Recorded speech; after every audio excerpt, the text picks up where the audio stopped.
Simulan natin ang ating pagdiriwang sa ngalan ng Ama at ng Anak at ng Espiritu Santo. Amen. Ang pagpapala ng ating Panginoong Jesucristo, ang pag-ibig ng Diyos Ama at ang pagkaisa ng Espiritu Santo naway sumainyong lahat.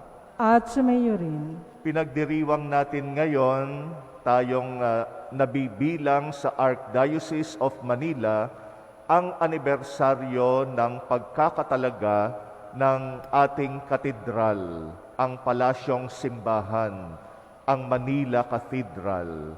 Kaya tayo, mga parokya dito sa Archdiocese, yung mga pagmisa natin at mga pagbasa ay patungkol sa pagtatalaga ng simbahan. Ang Manila Cathedral, yan ang pinakananay ng lahat ng mga simbahan sa ating Archdiocese. Yan ang simbahan ng ating Arsobispo. Yung cathedra, ibig sabihin ay upuan o luklukan, simbolo ng otoridad ng ating Arsobispo. Kaya nakikiisa tayo sa Manila Cathedral sa pagdiriwang ng dedication, pagkakatalaga ng simbahan na iyon. Alam natin mahaba ang kasaysayan ng Manila Cathedral. Itinatag ito 16th century pa. Maraming mga pagkakataong nasira ito. Ang pinakahuli, yung Second World War. At itong ating simbahan ay naging pangsamantalang katedral ng Arsobispo. Kaya nga pro-cathedral ang tawag din sa ating parokya ng Immaculate Conception. Kaya merong ugnayan tayo sa Manila Cathedral. Sa pagdiriwang natin ng dedication ng Manila Cathedral, pagdasal natin ang ating Arsobispo na maging malusog siya at yung kanyang pamumuno sa atin ay laging gabayan ng Panginoon. Tayo naman bilang simbahan, laging tumugon sa kalooban ng Diyos sa ating panahon. Aminin natin ngayon ang ating mga kasalanan upang maging marapat tayong gumanap sa banal na pagdiriwang. Panginoong Hesus, Ikaw ang daan ng kaligtasan. Panginoon, kaawaan mo kami. Panginoon, kaawaan mo kami. Panginoong Hesus, Ikaw ang katotohanang umaakay sa amin sa kalayaan. Kristo, kaawaan mo kami. Kristo, kaawaan mo kami. Panginoong Hesus, Ikaw ang kaganapan ng aming buhay. Panginoon, kaawaan mo kami. Panginoon, kaawaan mo kami. Kaawaan tayo ng makapangyarihang Diyos, patawarin tayo sa ating mga kasalanan at patnubayan tayo sa buhay na walang hanggan. Amen. Luwalhatiin natin ang Diyos. Luwalhati sa Diyos sa kaitaasan, kaloob sa lupa ay kapayapaan. Pinupuri ka at ipinagdarangal, sinasamba ka dahil sa dakila mong kaluwalhatian. Panginoon naming Diyos, Hari ng langit, Amang makapangyarihan, Panginoong Hesukristo, bugtong na anak ng Diyos, Kordero ng Ama, Ikaw na nag-aalis ng mga kasalanan ng sanlibutan. Tanggapin mo ang aming kahilingan, Ikaw na naluklok sa kanan ng Ama, maawa ka sa amin. Ikaw lamang ang banal, Panginoong Hesukristo, kasama ng Espiritu, sa luwalhati ng Ama. Amen. Amen. Amen. Amen. Manalangin tayo.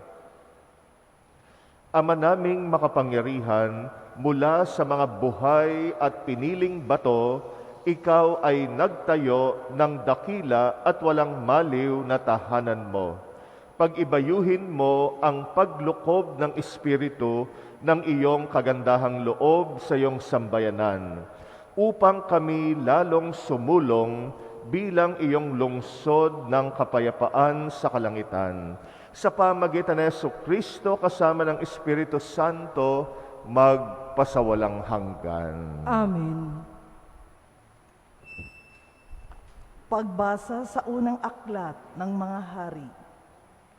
Noong mga araw na iyon, tumindig si Solomon sa harap ng dambana ng Panginoon.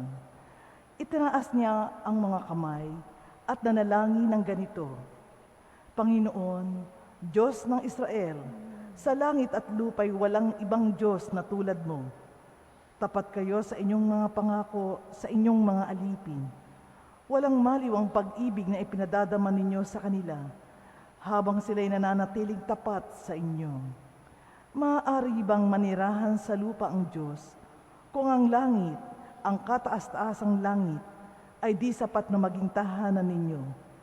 Ito pa kayang hamak na tahanang aking itinayo. Gayunman, dinggin ninyo ang dalangin at pagsamo ng inyong alipin. O Panginoon, aming Diyos, dinggin ninyo sa araw na ito ang panawagan ng inyong alipin. Huwag niyong iwaglit sa inyong paningin araw at gabi ang templong ito.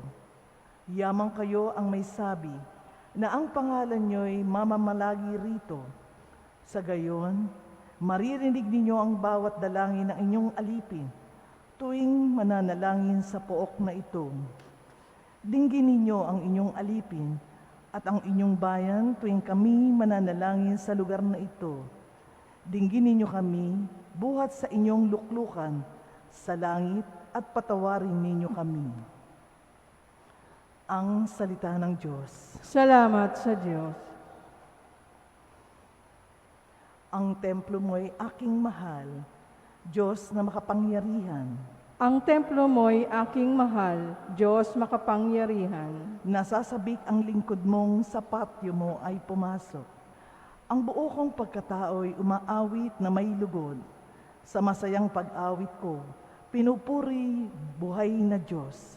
Ang templo mo'y aking mahal, Diyos makapangyarihan.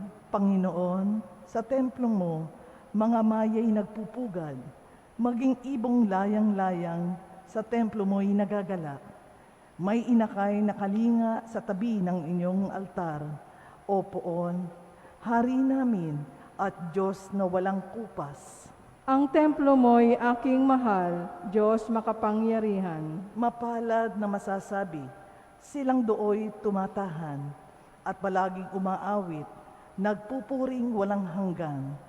Basbasan mo, Panginoon, yaong hari naming mahal. Pagpalain mo po siya, yamang ikaw ang humirang. Ang templo mo'y aking mahal, Diyos makapangyarihan. Kahit isang araw lamang, gusto ko pa sa templo mo, kaysa 1,000 araw na iba ang tahanan ko. Gusto ko pang maging bantay sa pinto ng iyong templo, kaysa ako'y mapasama sa masasamang mga tao. Ang templo mo'y aking mahal, Diyos makapangyarihan. Magsitayo po ang lahat. Alleluia, Alleluia. Wikain mo, Poon nakikinig ako sa iyong mga salita.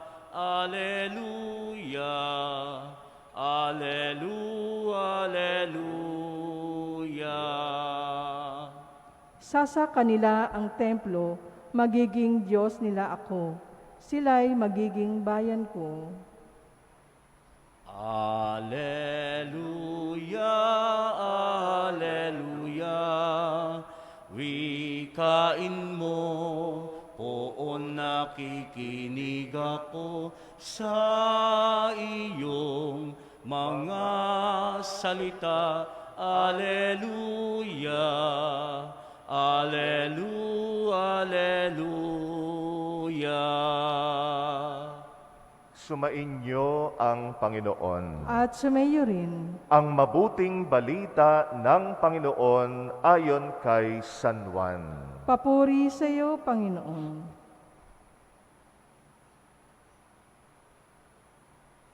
Malapit na ang Paskwa ng mga Hudyo, kaya't pumunta si Jesus sa Jerusalem. Nakita niya sa templo ang mga nagbibili ng mga baka, mga tupa, mga kalapate, at ang namamalit ng salapi. Gumawa siya ng isang panghagupit na lubid at ipinagtabuyang palabas ang mga mangangalakal, pati mga baka at tupa. Isinabog niya ang salapi ng mga namamalit at pinagtataob ang kanilang mga hapag. Sinabi niya sa mga nagbibili ng kalapate, "Alisin ninyo rito ang mga yan. Huwag ninyong gawing palengke ang bahay ng aking ama." Naalala ng kanyang mga alagad na sinasabi sa kasulatan, "Ang aking malasakit sa iyong bahay ay parang apoy na nag-aalab sa puso ko." Dahil dito ay tinanong siya ng mga Hudyo, "Anong tanda ang maibibigay mo upang patunayang may karapatan kang gawin ito?" Tumugon si Jesus, "Gibain ninyo ang templong ito at muli kong itatayo sa loob ng 3 araw." Sinabi ng mga Hudyo, 46 na taon ginawa ang templong ito, at itatayo mo sa loob lamang ng 3 araw? Ngunit ang templong tinutukoy ni Jesus ay ang kanyang katawan. Kaya't nang siya'y muling mabuhay, naalala ng kanyang mga alagad na sinabi niya ito, at naniwala sila sa kasulatan at sa mga sinabi ni Jesus. Ang mabuting balita ng Panginoon. Pinupuri ka namin, Panginoong Hesukristo. Ang modelo ng ating mga simbahan, lalo na ngayong panahon ng Kristyanismo, ay yung templo nung lumang tipan. Alam natin na sa Jerusalem ay naitayo yung templo. Ito ang sentro ng pananampalataya ng mga Hudyo. Sila ay dumadayo sa Jerusalem para makapanalangin at makapag-alay ng handog sa Diyos. Yung templo tinuturing na tahanan ng Diyos. Kaya yung simbahan naman natin ngayon, yun ang modelo. Tinuturing din natin itong mga simbahan, nagtatayo tayo, tinuturing din nating tahanan ng Diyos. Dito tayo nagdarasal, dito tayo sumasamba bilang isang sambayanan. Kaya naman yung mga simbahan ay mahal na mahal natin. Pag sinabing templo o simbahan, dalawa ang kahulugan. Yung unang kahulugan, yung gusali. Yung pangalawang kahulugan ng templo o simbahan ay yung tayo bilang sambayanan. Tayo yung pinaka-simbahan. Kaya yung simbahan hindi lang yung gusali. Yung simbahan, tayo yon bilang komunidad ng mga sumasampalataya. Paano nga ba natin maipapakita ang paggalang natin sa templo bilang gusali at templo bilang sambayanan? Sa ebanghelyo natin ngayong galit si Jesus kasi binaboy ng mga tao ang gusaling templo. Ginawa nilang palengke. Ginawa nilang lugar ng pangangalakal. At ang masama, sa kanilang pangangalakal, marami ang mga nangdudugas ng mga tao. Yun ang termino natin ngayon. Mga nandadaya. Alam naman natin sa mga kalakalan, merong mga lagay-lagay, merong mga inaabuso, yung mga customer, Ganon yung mga namimili, yung mga nagbebenta ng mga handog doon sa paligid ng templo at yung mga namamalit ng salapi. Dinadaya nila, dinudugasan nila yung mga tao.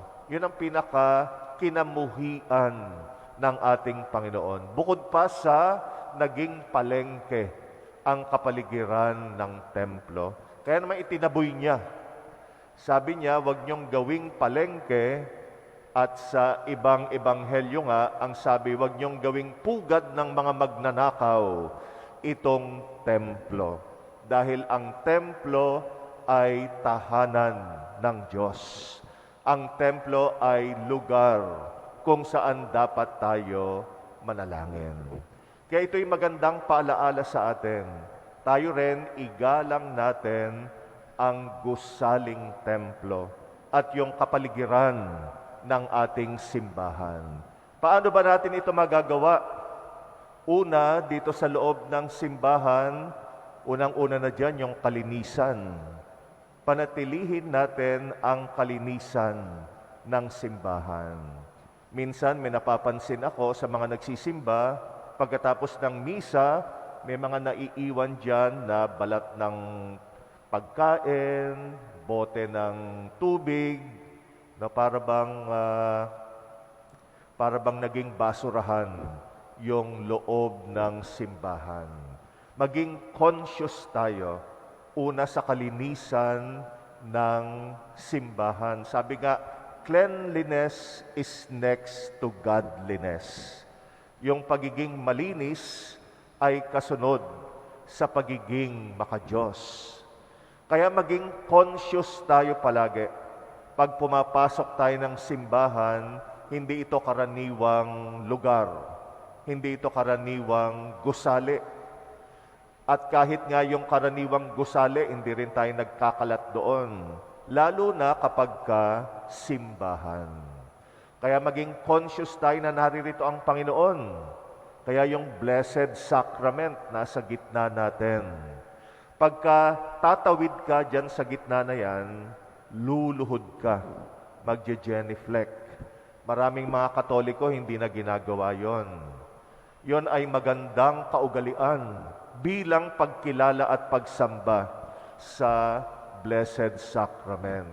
Yung iba, tumatawid na lang dyan nang walang pakialam. Hindi man lang tumingin doon sa tabernakulo. Kasi si Jesus nandun, Blessed Sacrament. Kaya nga, tuwing tatawid ka dyan, huwag ka lang basta tumawid. Magbigay pugay sa Panginoon. Lumuhod, mag-genuflect, yung lumuhod na isang tuhod. O kaya kung medyo may rayuma ka na, di ka na katulad ko, hirap na rin mag-genuflect, magbow bilang pagpugay sa Panginoon. Kaya itong loob ng simbahan, panatilihin nating malinis at panatilihin din natin na yung paggalang, yung reverence. Tuwing papasok tayo sa simbahan, conscious tayo na naririto ang Panginoon. Hanggat maaari, iwasan din natin yung mga unnecessary na kwentuhan sa loob ng simbahan. Lalo na pagtapos na yung misa. Kasi nga, pagtapos na yung misa, meron mga naiiwan para magdasal. Maging conscious din tayo ron. Panatilihin natin yung katahimikan ng simbahan. Kung magkikwentuhan tayo, lalo na tayo mga nagseserve, tayo pa yung mga numero unong gumagawa niyan. Pagkatapos ng misa, kwentuhan na tayo, minsan nagtatawanan pa. Tapos merong isang nagdadasal na didistorbo. No, kaya kung hindi kailangan, unnecessary, iwasan natin para mapanatili natin yung kabanalan ng gusaling simbahan. At yung kaayusan, mahalaga rin. No? Wag lang tambak dito, tambak dyan. Minsan yung simbahan parang nagiging bodega. Bodega ng mga gamit natin. Minsan yung taas, mga kaya pag titingin ka, ano ba yan? Parang bodega yun Kailangan bawat sulok ng simbahan na ito, pagtingin mo, kabanalan ang mararamdaman mo. Hindi yung pagtingin mo dito, ay parang bodega, tambakan, parang dito, no? Kailangan ayusin. Pagtingin ko sa taas, ay, mukhang bodega yun ah. Kaya nadidistract tayo. Yung simbahan, dapat ang maramdaman natin dito ay kabanalan. Kaya sa lahat ng mga may responsibilidad, lalo na sa mga gamit dito sa simbahan, panatilihin natin yung atmosphere of prayer, atmosphere of the sacred. Panatilihing malinis, panatilihing maayos, panatilihin yung kapaligiran ng panalangin. Lalo na paglabas din natin ng simbahan, nako, ang daming kalat. Tuwing umaga, naglalakad ako, may nakikita akong mga tumpok-tumpok na mga kalat, iniwan ng kung sino. Walang consciousness na panatilihin yung kalinisan. Cleanliness is next to godliness. Tandaan natin yan. Kaya mahalin natin itong ating simbahan at panatilihin natin yung kalinisan. Huwag lang nating gawing pasyalan na iiwan mo yung kalat mo. Huwag lang din ang tingin natin sa simbahan, parking lot. Parang pupunta ka lang sa simbahan para mag-park. Ay, hindi lang dapat din ganon. No, kaya anuman ang gagawin natin sa loob ng simbahan, may kinalaman sa pananalangin. Kaya yan ang unang kahulugan ng simbahan, yung gusali. Ang pinaka-importanteng kahulugan ng simbahan, yung tayo. Kung gusto nating maging maayos at malinis ang gusaling simbahan, lalo na yung mga kalooban natin, dahil tayo ay templo ng Espiritu Santo. Si Jesus, siya ang pinaka-templo rin ng Diyos. Kaya sabi ni Jesus, gibain ninyo ang templong ito, itatayo ko ng 3 araw. Nagulat yung mga Hudyo. 46 years, tinayo yung templo. Itatayo mo lang 3 araw, ang tinutukoy ni Jesus yung katawan niya, kung saan nananahan ang Ama. Siya ay ipapako sa krus. Sisirain nila yung templo ng kanyang katawan, pero itatayo niyang muli sa muling pagkabuhay. Sa pagkabuhay ni Jesus, naging templo tayo. Ikaw, templo ka ng Panginoon. Kaya igalang mo yung katawan mo. Huwag kang gagawa ng kasalanan, anumang kasamaan. Tuwing gumagawa tayo ng kasamaan, dinudungisan natin yung templo ng katawan natin. Huwag din tayong mananakit ng kapwa. Huwag na tayong mandadaya ng kapwa. Huwag nating yuyurakan ang kapwa natin. Lalo na yung sinisiraan mo yung kapwa mo kasi templo siya ng Diyos. Dinungisan mo ang templo ng Panginoon. Kaya panatilihin natin yung kalinisan, lalo na ng isip at kalooban natin. Yan ang pinakamagandang pangangalaga natin sa templo at simbahan ng Diyos. Tayo ang templo, ang dapat mamayani sa atin, pagmamahalan, pagmamalasakit. Pag merong kapwa tayong nagdurusa, madurog ang puso natin. Kasi templo siya ng Diyos, pero nagdudusa siya. Kaya kalingain natin. Ganyan si Mother Teresa. Nakita niya lalo na sa mga dukha ang Diyos. Nagdurusa si Jesus sa mga kapwa nating nagdurusa. Kaya ngayong nagdiriwang tayo ng dedication ng Manila Cathedral, ang pinakamahalagang ipagdasal at panatilihin natin yung kabanalan, tayo bilang simbahan ng Diyos. At nawa bilang simbahan ay mapangatawanan natin ang misyong iniwan sa atin ni Jesus, na tayo ay maging instrumento ng pagpapahayag ng kanyang mabuting balita at ng kanyang pagliligtas at pagmamahal.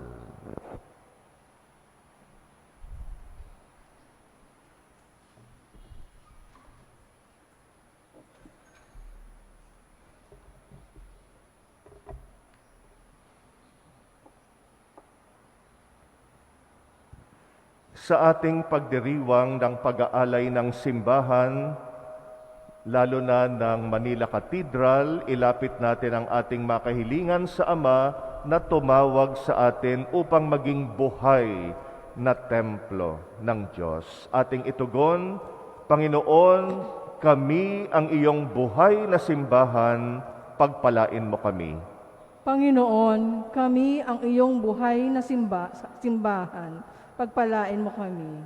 Ang banal na simbahan sa bawat lugar, naway makapag-alay ng karapat-dapat at mapitagang pagsamba. Manalangin tayo sa Panginoon. Panginoon, kami ang iyong buhay na simbahan, pagpalain mo kami. Ang lahat ng nagtitipon sa simbahang ito, naway makatagpo ng pagpapala at kapayapaan. Manalangin tayo sa Panginoon. Panginoon, kami ang iyong buhay na simbahan, pagpalain mo kami. Ang mga nangangalaga sa Sanctistia at ang mga may tungkuling pangalagaan at linisin ng simbahan, naway magtiyaga sa kanilang paglilingkod. Manalangin tayo sa Panginoon. Panginoon, kami ang iyong buhay na simbahan, pagpalain mo kami. Ang bawat sanktuaryo ng Diyos, naway lagi nating igalang at pagpitaganan. Manalangin tayo sa Panginoon. Panginoon, kami ang iyong buhay na simbahan, pagpalain mo kami. Ang mga nagbibigay ng tulong at lahat ng mga yumaong sumamba sa loob ng simbahang ito, naway magtamasa ng walang hanggang liwanag at kapayapaan. Manalangin tayo sa Panginoon. Panginoon, kami ang iyong buhay na simbahan, pagpalain mo kami. Tahimik nating idalangin ang ating mga personal na kahilingan.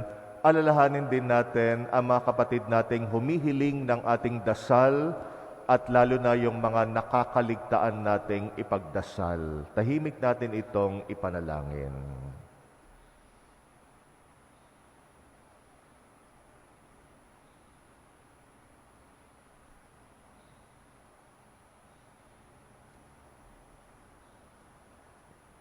Panginoon, linisin at pabanalin mo kami bilang iyong simbahan, at nawa kami ay maging buhay na tanda ng iyong kaligtasan at pag-ibig sa buong mundo. Ikaw na aming Panginoon, magpasawalang hanggan. Amen. Naghihintay kami sa iyong pagbalik, gabi at araw, kami nananabik, ginapin ng sala ng dusa at sakit. Jesus, hanggang kailan kami nagtitiis? Halina, O Jesus, namanan ako, ang iyong bayan, palayain mong lubos.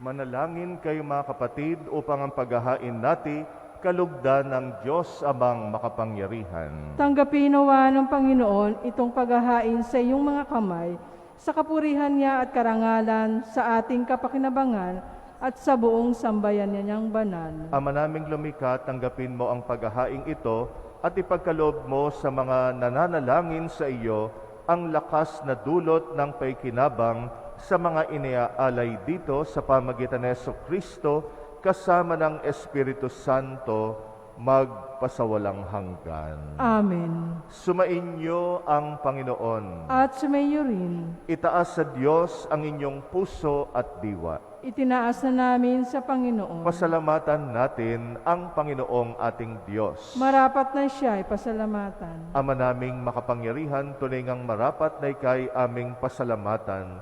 Minarapat mong manahan sa bahay dalanginang itinayo para sa iyo.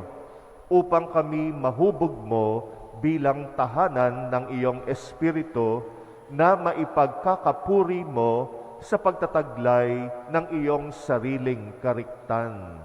Itinalaga mo sa iyong kabanalan ang gusaling kababanaagan ng iyong tinipong sambayanang kaisa ng anak mo palagi nang makapagluwal ng mga kasapi na sa iyo'y sasapit ng maluwalhati. Kaya kaisa ng mga anghel na nagsisiawit ng papuri sa iyo, nang walang humpay sa kalangitan kami nagbubunyi sa iyong kadakilaan.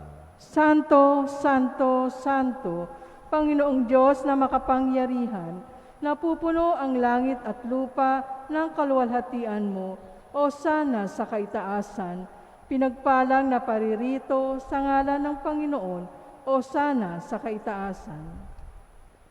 Ama naming banal, ikaw ang bukal ng tanang kabanalan, kaya't sa pamagitan ng iyong Espiritu gawin mong banal ang mga kaloob na ito upang para sa amin ay maging katawan at dugo ng aming Panginoong Hesukristo. Bago niya pinagtiis ang kusang loob na maging handog, hinawakan niya ang tinapay, pinasalamatan kanya, pinagati-hati niya yon, iniabot sa kanyang mga alagad at sinabi, tanggapin ninyong lahat ito at kanin. Ito ang aking katawan na ihahandog para sa inyo.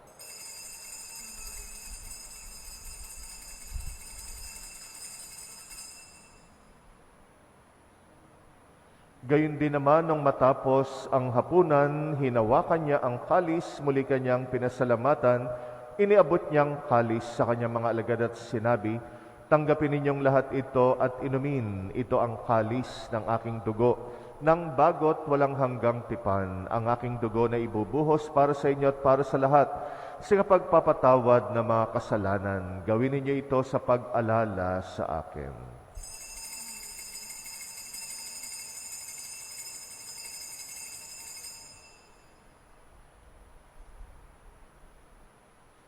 Ang misteryo ng pananampalataya.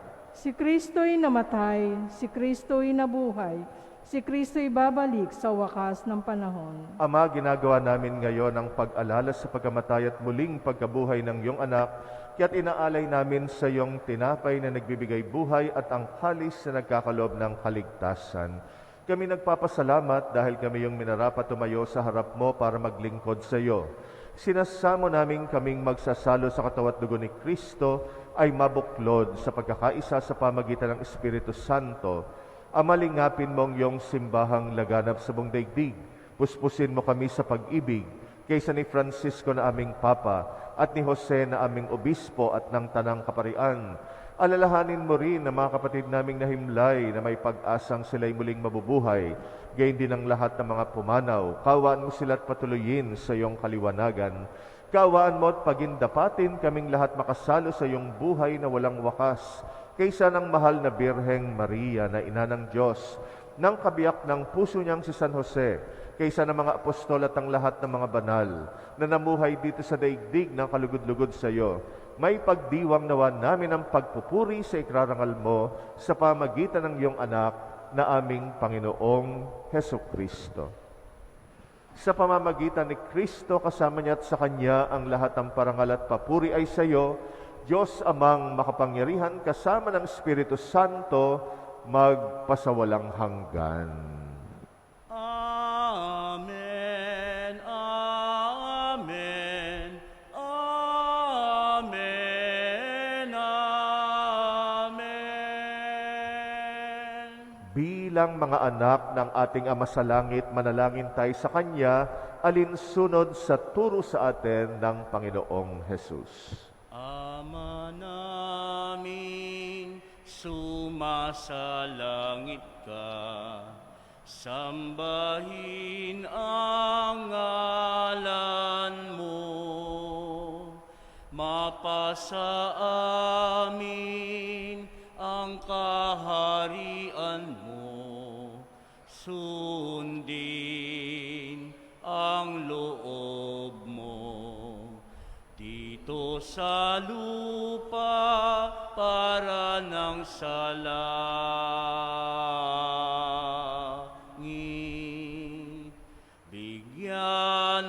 kami ngayon ng aming kakanin sa araw-araw at patawarin mo kami sa aming mga sala para ng pagpapatawad namin sa nagkakasala sa amin. At huwag mo kaming ipahintulot sa tukso at iadya mo kami sa lahat ng masama. Hinihiling namin kami, Yadya, sa lahat ng masama, pagkalooban ng kapayapaan, araw-araw, iligtas sa kasalanan, ilayo sa lahat ng kapahamakan, samantalang aming pinananabikan ang dakilang araw ng pagpapahayag ng tagapagligtas naming si Jesucristo. Sapagkat iyo ang kaharian at ang kapangyarihan at ang kapurihan magpakailanman. Amen. Panginoong Jesucristo, sinabi mo sa iyong mga apostol, kapayapaan ang iniiwan ko sa inyo, ang aking kapayapaan ang binibigay ko sa inyo. Tunghayan mo ang aming pananampalataya, huwag ang aming pagkakasala. Pagkalooban mo kami ng kapayapaan at pagkakaisa ayon sa iyong kalooban kasama ng Espiritu Santo, magpasawalang hanggan. Amen. Ang kapayapaan ng Panginoon ay laging sumainyo. At sumayo rin. Magbigayan kayo ng kapayapaan sa isa't isa. Peace be with you. Kordero ng Diyos na nag-aalis ng mga kasalanan ng sanlibutan, maawa ka sa amin. Kordero ng Diyos na nag-aalis ng mga kasalanan ng sanlibutan, maawa ka sa amin. Kordero ng Diyos na nag-aalis ng mga kasalanan ng sanlibutan, ipagkaloob mo sa amin ang kapayapaan. Naritong kordero ng Diyos na nag-aalis ng mga kasalanan ng sanlibutan, mapalad ang mga inaanyayahan sa kanyang piging.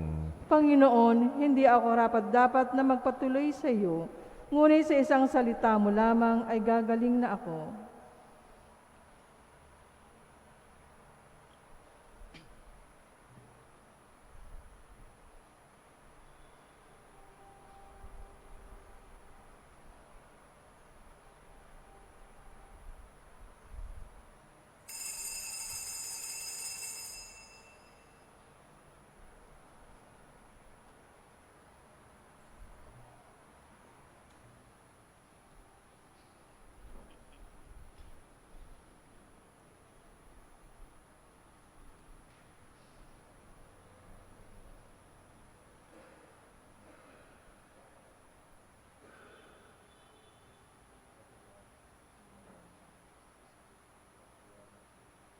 If there's one more gift I'll ask for you, Lord, it would be peace here on earth, as gentle as your children's laughter all around, all around. Your people have grown weary of living in confusion. When will we realize that neither heaven is at peace? When we live not in peace, if there's one more gift I ask of you, Lord, it would be peace here on earth, as gentle as your children's laughter all around, all around. Grant me serenity within, for the confusion surrounds our mere reflections of what's within. what's within in me. If there's one more gift I ask of you, Lord, it would be peace here on earth, as gentle as your children's laughter all around, all around. If there's one more gift I ask of you, Lord, it would be peace here on earth, as gentle as your children's laughter all around, all around.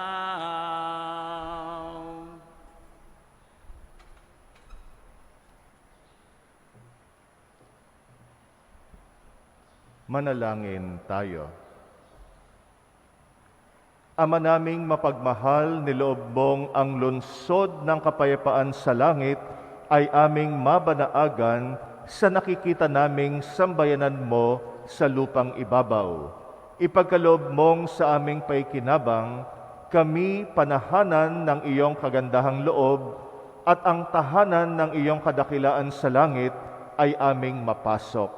Sa pamagitan ni Jesucristo kasama ng Espiritu Santo, magpasawalang hanggan. Amen. Sumainyo ang Panginoon At sumainyo rin. at pagpalain kayo ng makapangyarihang Diyos, Ama at Anak at Espiritu Santo. Amen. Tapos na ang ating pagdiriwang, humayo kayong taglay ang pag-ibig ni Kristo. Salamat sa Diyos. Salve Regina,